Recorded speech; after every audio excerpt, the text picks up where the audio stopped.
우리는 계속해서 지금 사사기 말씀 보고 있습니다.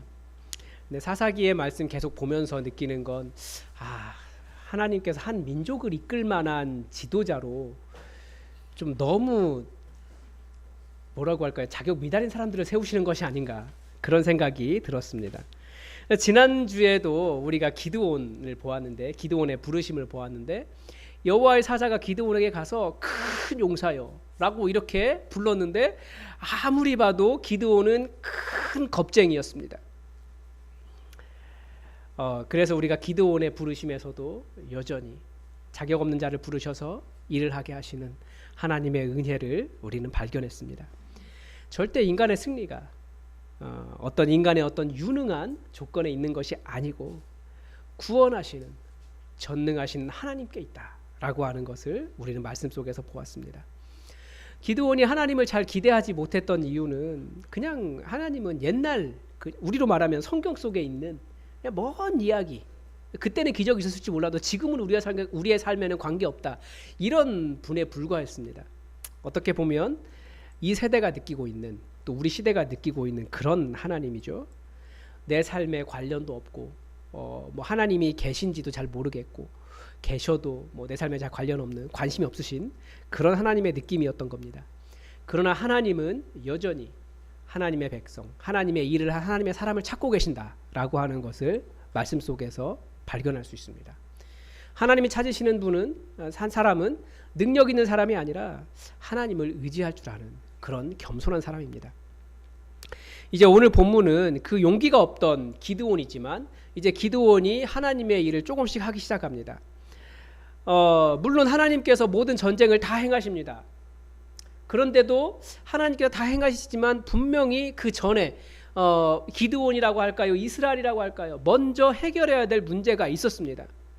다시 기억해보면 기드온을 부르시기 전에 하나님께서 하나님의 선지자를 보내셔서 이스라엘이 먼저 해결하기를 원하신 것이 있었습니다. 이스라엘은 문제만 해결하기를 바랬지만 그 가장 근본적인 문제는 하나님을 떠난 것이기 때문에 이스라엘이 하나님께 돌아오기를 바라셨어요. 그래서 어떤 식으로 떠나셨는지, 어떻게 돌아오기를 바라시는지, 오늘 이 기드온 안의 문제일까요? 이스라엘 안의 문제라고 할까요? 어떤 세 가지를 발견할 수 있습니다. 그래서 오늘 본문을 따라서 이 세 가지를 하나씩 살펴보도록 하겠습니다. 먼저 25절에서 26절에 보면 하나님의 명령이 나옵니다. 기드온의 아버지에게 7년 된 숫소가 있었나 봅니다. 근데 이게 어떤 의미인지는 잘 모르겠어요. 아무리 찾아도 사실은 잘 나오지 않아요. 7년 된 숫소의 이 두 번째 숫소의 의미가. 그런데 그 숫소를 끌어오고 그 아버지 집에 있는 바알 제단을 헐고 그 옆에 이렇게 아세라상이 이렇게 세워져 있었나 봐요. 기대어 있다라고 되어 있거든요. 아마 제 생각에 아세라는 바알의 부인이라고 생각을 했기 때문에 상을 해서 이렇게 기울여놨나 봐요. 바알 제단에. 그 위에 그래서 그 아세라상을 찍어서, 나무로 되어 있으니까 다 찍어서 그걸 산성 꼭대기에 여호와의 제단을 쌓고 그 둘째 숫소를 드리는데 그 아세라상 찍은 거 되게 컸나 보죠. 소를 한 마리 다 번제를 드릴 수 있을 정도니까 그걸 번제로 드려라, 아세라상의 나무로 번제를 드려라, 이런 명령을 했습니다. 참 놀랍지 않습니까? 이 13절에 보면 기드온이 하나님에 대해서 알고 있었어요. 들었다라는 거예요. 누가 가르쳐줬을까요? 당연히 그 부모님이 가르쳐줬겠죠. 그런데 그 부모의 집에, 그 아비의 집에 뭐가 있었습니까? 바알의 제단이 있었다라는 거예요. 놀랍지 않습니까? 그러니까 계속 말씀드리지만 이스라엘의 문제는 여호와 하나님도 섬기고 다른 신도 섬긴 것입니다. 그러니까 자녀들이 왜 그 문제가 있느냐? 자녀들은 부모의 말을 잘 안 들어요. 은근히 부모가 하는 행동, 말과는 다른 행동들을 잘 따라합니다. 그러니까 아버지가 그 여호와는 이런 분이야, 여호와 하나님은 이런 분이야 잘 가르쳤는데 집에 바알 제단 쌓았어요.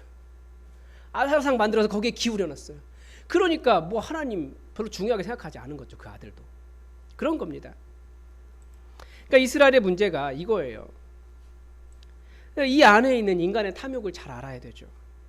인간은 자신의 탐욕을 위해서 더 강하고 자신의 삶에 도움이 될 신들을 계속 섬깁니다. 원래 우상이라고 하는 것은 거짓 신들이기 때문에 이거 다른 말로 하면 우리의 우상을 잘 섬기기 위해서 여호와 하나님이 필요하다, 이렇게 말하는 것과 똑같습니다. 한번 생각해 보십시오.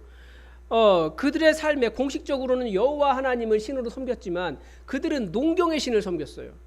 그러니까 농사 잘 되게 해달라고 여호와 하나님 섬기는 거예요. 농사의 신을, 농경의 신을 섬기기 위해서 여호와 하나님을 섬기는 거죠. 뭔가 잘못되지 않았습니까?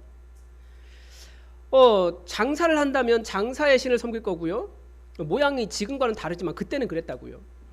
자기의 목표가 아름다움, 미, 성 이런 것이라면 미와 성의 우상을 섬깁니다. 그래서 보면 그리스 로마 신화에 보면 그렇게 모든 신들이 다 미의 여신이고 아름답다라고 이야기를 해요. 그 시대의 여자들이 다 그걸 섬겼기 때문에. 무엇을 알 수 있습니까? 우상은 그 시대가 무엇을 중요하게 여기느냐에 따라서, 또 그 사람이 어떤 일을 하느냐에 따라서 모양을 달리한다라는 거죠. 그래서 우상은 계속 재창조돼요. 인간이 자기 자신을 섬기기 때문에, 그래서 우상은 계속해서 그 이름과 모양을 달리하면서 계속 재창조됩니다. 다 똑같아요. 자기 자신을 섬기는 것밖에 되지 않아요. 그게 우상입니다. 그래서 우상은 탐욕이라고 이야기하잖아요. 인간의 본성이 무엇을 섬깁니까? 인간의 본성은 인정받기를 원하고요, 또 안정되기를 원하고요, 즐거움을 따라갑니다. 혹은 권력과 부와 쾌락을 섬깁니다. 우리도 하나님을 예배한다고 하지만 우리 안에 그런 우상들이 있다라는 것을 계속 찾아낼 수 있어야 되고 분별해야 돼요. 그러니까 무엇보다 해결해야 될 것은 내 안에 있는 우상들을 발견하고 그것을 찍어내버리는 거죠. 찍어낸다는 것이 뭡니까? 우상이라고 하는 것, 이 시대에 우리 삶에 분명히 어떤 모양으로 나타나고 있거든요. 그것을 버리라는 겁니다.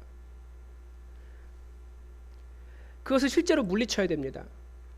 사사기를 시작하면서 회개는 그리스도인의 삶의 방식이다라는 말씀을 드렸습니다. 그러니까 예수 믿을 때만 필요한 것이 아니라 내 안에서 우상을 발견할 때마다 그 우상을 찍어서 번제로 드리는 회개의 행위, 그 행위가 회개라는 거예요.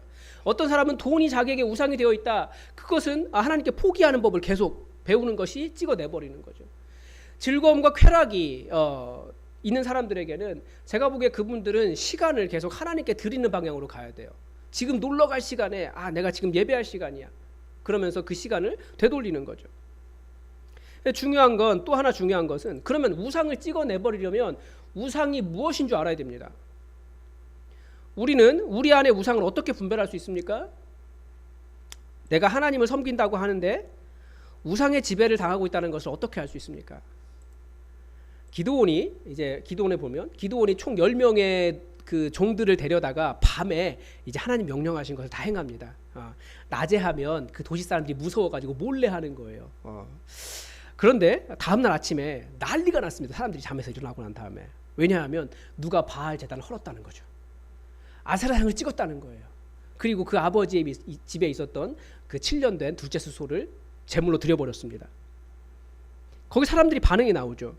이리저리 알아보니까 답이 나와요. 기드온이라는 거예요. 이 사실을 알고 사람들이 어떻게 합니까? 30절에 보면 사람들의 반응이 나옵니다. 기드온의 아버지 요아스에게 몰려가서 네 아들 끌어내라. 그는 반드시 죽어야 한다. 그가 죄를 저질렀다. 바알의 제단을 파괴하고 아세라를 찍었다라는 거였습니다. 잘한 짓을 했는데 그것이 그 시대에는 범죄였습니다. 그러니까 사람들은 어떻게 됩니까? 자신의 우상이 위협을 받으면 분노합니다. 상대방을 죽일 듯이 분노합니다. 제가 이런 경험이 있는데 예전에 청년부 예배 드릴 때, 우리 교회 말고요, 예배당 뒤쪽에 테라스석 위층에 한 청년 남녀가 이렇게 손을 꼭 붙잡고 예배를 드리고 있더라고요. 좀 손 붙잡는 것보다 조금 더 강했어요. 제가 그렇게 하지 말아라 그랬더니 남자애가 갑자기 눈에서 불이 나오더라고요. 우상이 다른 게 아니에요. 그런 연애와 자기 여자친구를 즐겁게 하겠다라고 하는 그런 것들이 우상인 거예요. 기드온이라고 하는 사사를 세우기 전에 선지자가 한번 나옵니다. 그 선지자가 주었던 교훈이 무엇입니까? 하나님께서 원하시는 것은 우리 삶의 문제를 해결하는 것이 먼저가 아니라 우리의 심령에서 우상을 제거하는 것이 먼저였습니다. 그래서 내가 분노하는 이유를 생각해 봐야 된다는 거죠. 그것이 건드러지면 막 불이 화르르 일어나고 내가 가만히 안 놔둘 거야라고 생각하는 그런 것들이 그것이 나를 지켜주는 것인데 그것이 공격받으니까 화가 나는 거예요. 그런 게 우상일 가능성이 많아요. 내 삶에서 잃어버리면 못 산다고 느끼는 것이 혹시 있습니까? 나는 무엇을 지키려고 광분합니까? 그것이 우상입니다. 이것을 통해 우상을 분별해 볼 수 있습니다. 저도 어제 설교를 쓰면서 이렇게 약간은 좀 그런 게 있었는데, 그럼 가장 가까이 있는 이제 저희 아내가 힘들어하죠. 그러면서 알았어요. 내가 이게 하나님의 말씀을 잘 증거해 보겠다라고 하는 것보다 제가 여러분들에게 인정받으려고 하는 우상이 훨씬 더 크다는 걸 알았어요. 그런 것들이 우상이에요. 그런 우상이 분별이 되거든 그것을 지키기 위해서 더 분노하고 화를 내고 나를 좀 놔둬라라고 말하는 것이 아니라 회개하고 하나님의 제단 위에 그것을 불사르기 바랍니다. 하나님의 제단 위에 그것을 불사른다는 것은 그 우상에서 오는 안전, 평안, 행복, 위로, 자부심, 미래 모든 것이 다 내가 거기서 얻는 것이 아니라 하나님에게서 얻겠다고 결단하고 하나님만을 의지하는 것입니다. 그리고 내가 기대하는 모든 것은 예수님 안에서 안전하다는 것을 분명하게 붙잡고 사는 겁니다. 그게 믿음이라는 겁니다. 그리고 그게 돌아섬 회개라는 거죠. 두 번째 해결해야 될 문제는 하나됨을 이루는 것입니다. 이런 일이 발생하니까 지금 이때 미디안과 아말렉과 동방 사람들이 이스라엘을 약탈하려고 이스라엘 땅에 가득히 넘어왔습니다. 그런데도 지금 이 도시 사람들은 뭐 하고 있는 겁니까? 누구와 싸우려고 하고 있습니까? 하나님께서 세우신 사사 기드온과 싸우려고 몰려왔습니다. 그것도 광분해서. 싸워야 할 대적과는 싸우지 않고 정말 싸우면 안 되는 지도자와는 싸우고 있었다는 거예요. 이 상황 자체만 놓고 보면 분명히 그런 말하는 사람이 있을 겁니다. 거봐라, 기드온이 바알의 제단을 허물고 아세라상을 찍으니까 이런 일이 발생한 것 아니냐. 문제의 원인을 정말 완전히 잘못된 곳에서 찾고 있는 거죠. 하나님께서 계속 원하시는 것은 그 공동체의 하나됨입니다. 예수님은 교회의 하나됨에 대해서, 제자들의 하나됨에 대해서 뭐라고까지 말씀하셨냐면 예수님께서 죽으신 이유라고까지 이야기합니다. 성경은. 요한복음 11장 52절에 보면 예수님의 죽으심을 이렇게 설명을 해요. 또 그 민족만 위할 뿐 아니라 흩어진 하나님의 자녀를 모아 하나 되게 하기 위하여 죽으실 것을 미리 말함이러라. 요한복음 17장에 보면 예수님께서 계속해서 제자들에게 그 17장이 예수님 십자가 지기 직전에 예수님의 마지막 기도, 대제사장적 기도라고 이야기하는데 그 대제사장적 기도에서도 계속해서 이야기하는 것은 제자들의 하나됨입니다. 거룩하신 아버지여, 내게 주신 아버지의 이름으로 그들을 보존하사 우리와 같이 그들도 하나가 되게 하옵소서. 이 17장 전체가 계속해서 그 이야기예요. 하나 되게. 하나 되게. 이게 예수님이 오신 목적이라는 거예요. 성부, 성자, 성령 하나님처럼 그분들이 하나이신 것처럼 우리도 서로 하나가 되기를 원하신 것이 우리 예수님께서 이 땅에 오셔서 십자가에서 죽으신 이유라는 거예요. 어떻게 그게 가능합니까? 우리가 복음을 제대로 안 배웠기 때문에 그래요. 복음은 우리의 자부심, 우리를 더 높여주는 그런 게 아닙니다. 복음은 첫 번째로 뭐라고 이야기합니까? 저와 여러분이 누구라고요? 예수님이 죽으셔야 할 정도로 가장 큰 죄인이라고요. 근데 우리는 누구를 향해 죄인이라고 말합니까? 저 사람, 옆에 있는 저 사람을 향해 죄인이라고 하고 나는 조금 높다고 생각해요. 근데 그것 때문에 분열하는 거예요. 저 사람은 죄인이고 나는 높으니까 넌 내 말 들어. 그게 아니고 예수님이 죽으신 사람은 다른 저 사람이 아니고 나라고요. 나. 가장 큰 죄인이 난데 내가 누구를 뭐라고 합니까? 그래서 가장 겸손하고 가장 낮은 자세로 다른 사람을 섬기기를 원하는 것이 십자가의 복음의 첫 번째라고도 말할 수 있는데, 물론 이제 우리의 죄를 용서하시는 것이지만 하나됨이 강력하게 들어있어요. 십자가의 복음 안에는. 다른 거 따라가니까 내가 높다고 생각하고 다른 사람에게 소리 지르고 이것처럼 분노하고 지금 적은 저쪽에 있는데 내부의 적을 찾아내고. 성경은 평안에 매는 줄로 성령이 하나 되게 하신 것을 어떻게 하라고요? 힘써 지키라고 이야기하고 있습니다. 이건 힘써 지켜야 되는 거예요. 나를 내려놓아야 되고요. 계속해서 십자가의 복음 앞에 나아가야 됩니다.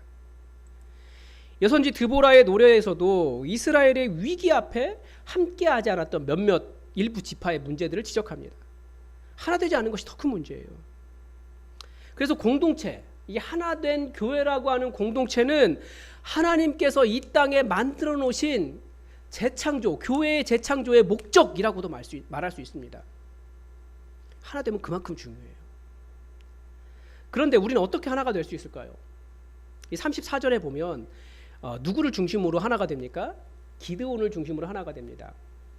여호와의 영이 기드온에게, 우리는 보통 그 성령의 뭐 기름 부으심 이렇게 이야기하는데, 제가 보기에는 잘 이렇게 원어를 잘 모르시는 분들이 그렇게 이야기하는 것 같아요.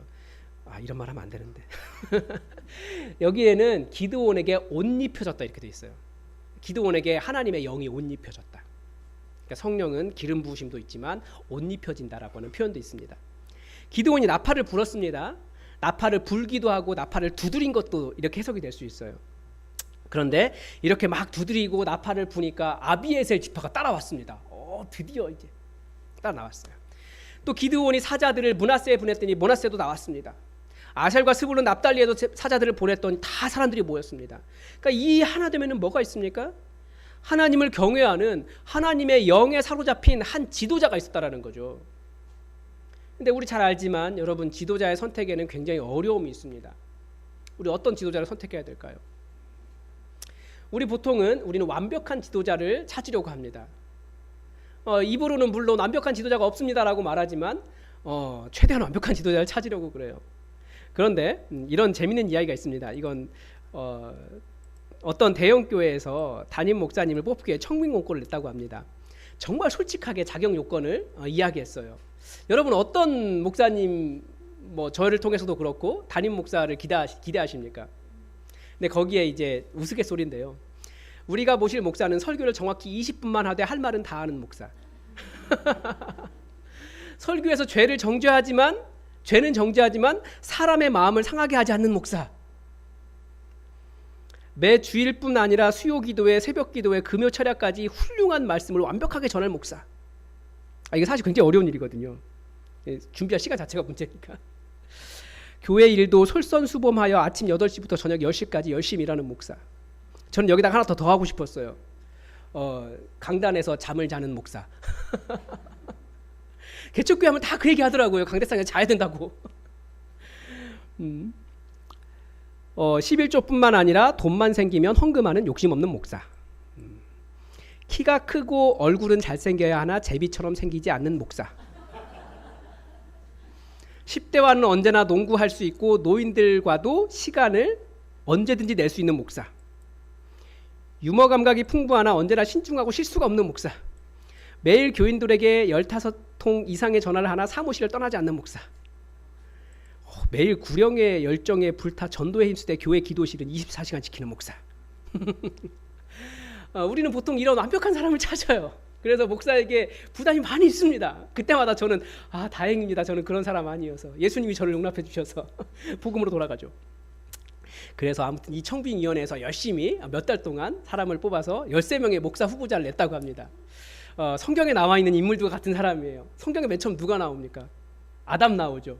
아담 목사. 창의적이고 좋은 사람이지만, 그러니까 아담 막 동물들 이름 만들잖아요. 그러니까 창의적이고 좋은 사람이지만 부인이 숲속에서 벌거벗은 몸으로 다닌다는 사실이 발견됨. 그 다음에 나온 사람 노아잖아요. 노아 목사. 노아 목사는 120년이나 되는 긴 목회 기간 중 비현실적이고 낭비적인 방주 건축에 몰두했음. 그 다음에 요셉 목사 나왔는데, 요셉 목사는 꿈이 컸으나 허풍쟁이였음. 그리고 전과 기록 있음. 모세 가장 위대한 사람일 것 같잖아요. 근데 모세 온유하고 겸손하나 말을 더듬음. 그 다음에 드보라, 여성이어서 안 됨. 다윗 목사, 최근까지 가장 촉망받는 목사였으나 이웃의 아내와 간통한 사건이 드러났음.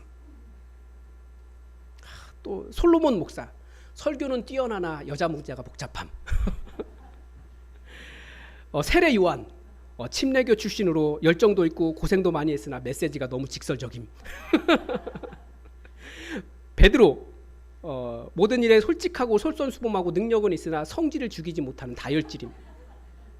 바울 목사, 여러 가지 칭찬이 있는데 외모가 대머리임. 근데 가장 훌륭한 목사가 결국 누가 됐냐? 가룟유다가 됐습니다. 왜요?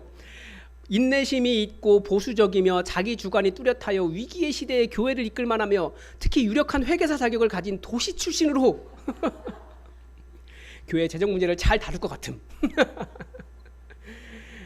우리는 뭘 알 수 있습니까? 완벽한 지도자는 사실 존재하지 않아요. 그러면 우리는 무엇을 신뢰하는 겁니까? 하나님의 선택을 신뢰하는 거예요. 그리고 우리도 자꾸 모든 일을 다 지도자에게만 넘기면 안 돼요. 물론 지도자를 따라가야 되지만 지도자가 구심점은 될 수 있어요. 사사기가 계속 가르쳐주는 것은 뭡니까? 지금까지 나온 사사 중에 완벽한 사람이 있었습니까? 아무도 없었어요. 외국인에, 장애인에, 또 누구 있었습니까? 여자에. 지금은 여자가 그렇지 않지만 그때는 여자가 그랬잖아요. 지금 오늘 기도오는 겁쟁이에. 무슨 이게 뭡니까? 지도자로서 가능한 일입니까? 완벽합니까? 아니라는 거예요. 처음부터 우리의 지도자는 누구다? 여호와 하나님이다. 우리의 지도자는 여호와 하나님이시다. 이것을 원하는 거예요. 우리는 하나님의 선택을 신뢰하는 겁니다. 하나님을 따라가는 거예요. 본문에서 발견하는 그러니까 하나님을 우리의 지도자로 모시고 따라가는 것, 이게 이제 두 번째고요. 본문에서 발견하는 마지막 적은 기드온의 내면에 확신이 없었다라는 겁니다. 우리는 이것을 의심이라고 부릅니다. 하나님에 대해서 의심하고 확신이 없는 것, 이것이 우리가 해결해야 될 문제입니다. 그러니까 모든 문제는 어디서 시작할까요? 하나님에 대한 확신에서부터 시작합니다. 그게 없는 거예요. 기드온이 이제 자기의 그런 의심을 해결하기 위해서 어떤 일을 했는지 말씀에 우리가 다 읽었기 때문에 잘 아시죠. 양털을 하나 놔두고 그 양털에 이슬이 젖고 다음날 아침에 다른 땅은 뽀송뽀송하게 마르게 해달라고 기도했어요. 근데 어떻게 됐습니까? 성경에 그렇게 되니라 아주 단순하게 돼 있어요. 왜 그렇습니까? 그거 하나님께 아무런 것도 아니에요. 그러니까 그래 알았다, 그 정도는 뭐. 그래서 양털을 가져다가 쫙 짜보니까 그릇에 가득할 정도로 물이 나왔어요. 근데 한 번 가지고는 안 됐나 봐요. 다시 한번 하나님께 이번에 양털 놔둘 테니까 이번엔 양털만 안 젖고 땅만 젖게 해주세요 라고 기도했습니다. 뭐 그것도 하나님이 어려운 일 아니니까 뭐 그래 그런 식으로 그렇게 되니라 이렇게만 돼 있어요. 아마 이 이야기를 듣고 분명히 오늘 밤에 그런 거 기도하시는 분 계실 겁니다. 하나님 내일 중요한 일이 있는데 이게 맞는지 틀린지 알 수 있도록 누군가에게 전화가 와고 해주세요. 뭐 이런 거 있잖아요. 네. 아니면 뭐 어떤 그림을 보게 해주세요. 이런 거. 네, 하나님은 그런 식으로, 확신은 그런 식으로 오지 않습니다. 기드온의 시대는 지금 우리가 가진 시대에 이 은혜의 수단이 하나도 없던 시대입니다. 말씀도 없고 예배도 없고 성령님도 그렇게 충만하지 않았던 그런 시대였기 때문에 히브리서에서 가르쳐주는 대로 그 시대에는 하나님께서 꿈으로도 이상으로도 선지자로도 이렇게 말씀하셨습니다. 그런데 이 시대는 누구를 통해서 말씀하신다고요? 아들 예수 그리스도를 통해서 말씀하신다고요. 그래서 예수님의 십자가의 그 죽으심과 부활, 그 복음 안에서 확신을 얻지 못하는 사람은 얼마든지 이런 일들을 통해서 확신 얻으려고 하지만 그건 미신에 불과합니다. 하나님을 알 수 없어요. 더군다나 이 예수님께서 보여주신 징표는 양털과 같이 어떤 감정이 없는 것이 아니라 아들을 내어주시면서까지 사랑한다고 말씀하시는 하나님의 마음을 들을 수 있습니다. 또 양털 수준이 아니라 사람이 죽었다 살아나는 일까지예요. 얼마나 대단합니까? 예수님의 십자가의 표징보다 그런 작은 양털이 물론 우리에게 훨씬 더 다가온다는 것을 알고 있습니다. 그런데 그걸 뭐라고 한다고요? 그걸 미신이라고 한다고요. 예수님에 대한 확신, 그 복음의 확신은 미신 수준이 아니라 훨씬 더 강한 겁니다. 그리고 그런데 사실 더 근본적으로 기드온이 보고 싶었던 것이 있어요. 이게 우리 성경이나 다른 번역본은 잘 나타나지 않는데 36절에 보면 주께서 이미 말씀하신 같이 내 손으로 이스라엘을 구원하시려거든. 여기서 한 구절이, 아주 짧은 한 구절이 번역이 너무 어려워서 잘 안 들어 있습니다. 그게 뭐냐면 직역을 하면 당신의 말씀하신 대로 당신의 존재가 나의 손을 통해 이스라엘을 구원하시려거든, 이런 뜻입니다. 그러니까 여기서 당신의 존재라고 번역된 단어가 번역이 좀 어렵습니다. 뭐 존재, 본질, 핵심, 뭐 그 자체됨, 하나님 되심, 뭐 이런 뜻입니다. 그러니까 이 기드온이 알기를 원했던 것은 하나님 그분이 어떤 분이신가, 하나님의 권능, 하나님 그분이었다라는 거예요. 그래서 굳이 찾는다면 그 철학적 용어로 아마 학교에서 배우셨을 거예요. 독일어로 자인이라고 하는 단어가 있습니다. 그거에 좀 가깝습니다. 당신의 당신됨이, 당신의 하나님됨이, 그 본질됨이 저를 통해서 구원하려고 하신다면, 그러니까 기드온이 정말 알고 싶었던 것은 하나님 그분이었던 거예요. 우리도 우리의 모든 문제는 사실은 하나님 그분에 대한 확신이 제대로 없는 것이 문제인 거죠.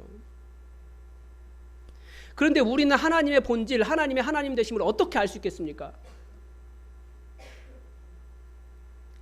하나님에 대한 이런저런 말을 많이 해도 하나님의 모든 본심은 누구를 통해 드러납니까? 예수님을 통해서 드러나요. 따라서 여러분 하나님을 알고 싶어 하십니까? 그러면 양털에 마음을 두지 마시고 성경을 읽으십시오. 성경을 읽어도 물론 인격적으로 읽지 않으면 어차피 하나님을 알 수 없습니다. 그러니까 내게 말씀하신 하나님, 나를 용납하신 하나님의 사랑으로 읽어내십시오. 그러면 하나님의 본질을 알 수 있습니다. 제가 복음을 통해서 계속 자유하게 된 이유가 있습니다. 여러분, 저는 완벽한 목사이고 싶어 합니다. 아까 말씀한 저도 여기서 자고 싶어요. 근데 엎드려서 며칠 기도했더니 그 다음부터 못해요. 한계가 많아요. 근데 그때 왜 복음이 저에게 위로가 됐냐면 그거 안 해도 예수님의 십자가 먼저 저를 다 용납하고 있다는 것을 알았기 때문에 자유하게 됐습니다. 하나님의 사랑은 예수님의 그 십자가의 은혜의 복음 안에서 우리는 알 수 있습니다. 우리가 하나님에 대해서 이런저런 말을 하지만 예수님의 모든 본실은 예수 그리스도의 십자가, 예수님 안에 나타나 있습니다. 그래서 우리는 계속해서 예수님을 통해서 그 안에 드러난 하나님을 발견하는 겁니다. 그래서 끊임없이 우리는 하나님의 말씀으로 들어가서 그 안에서 하나님의 사랑을 읽어내고 또 복음으로 우리 삶을 해결하는 법을 배워야 됩니다. 여러분, 끊임없이 하나님 말고 우리가 의지하려고 하는 우상을 분별하시기 바랍니다. 그 의지의 대상을 찍어 하나님께 불태워 드리시기 바랍니다. 우리의 하나님은 오직 한 분이십니다. 또한 여러분 하나됨을 이루십시오. 이건 우리가 부르심을 받은 아주 중요한 이유입니다. 하나 되기가 너무나 어렵죠. 저 사람은 이것 때문에 안 되고 이 사람은 또 이것 때문에 안 되고 하나됨을 이루기가 정말 어렵습니다. 그런데 그 누구보다도 우리가 가장 겸손한 자가 될 때 우리는 하나를 이룰 수 있습니다. 이것을 기억하시고 하나됨을 이루십시오. 애쓰십시오. 힘써서. 또 하나님의 살아계심을 알고 하나님이 어떤 분이신지 확신하기 위해서 예수 그리스도의 이 십자가의 은혜의 복음을 따르고 성경으로 돌아가십시오. 다른 것을 통해서 하나님을 알려고 하면 오늘은 확신할 수 있을지 몰라도 내일은 흔들립니다. 그래서 어떤 문제를 해결하기 전에 여러분 하나님과의 문제를 먼저 해결하시기 바랍니다. 기도하겠습니다. 하나님 아버지, 오늘 전장으로 나가기 전에 하나님과의 문제를 해결하기 위해 모든 문제를 해결했던 기드온의 일들을 보았습니다. 하나님, 우리의 모든 문제가 문제 자체에 있는 것이 아니라 하나님과의 관계에 있다라는 것을 제대로 알게 하시고 우리 안에 하나님과의 관계를 깨고 있는 죄악들이 무엇인지 분별하게 하시며 온전히 하나님을 제대로 알고 하나님께서 원하시는 삶을 살아갈 수 있도록 도와주시옵소서. 우리가 복음으로 다시 돌아갑니다. 예수 그리스도의 십자가 안에 우리가 어떠한 용납을 받았는지 기억하게 하시고 그렇게 우리 더욱더 하나 되는 아름다운 공동체 교회 되게 하여 주시옵소서. 감사드리며 예수님의 이름으로 기도드립니다. 아멘. 우리 다 함께 찬송가 461장 함께 찬양하겠습니다.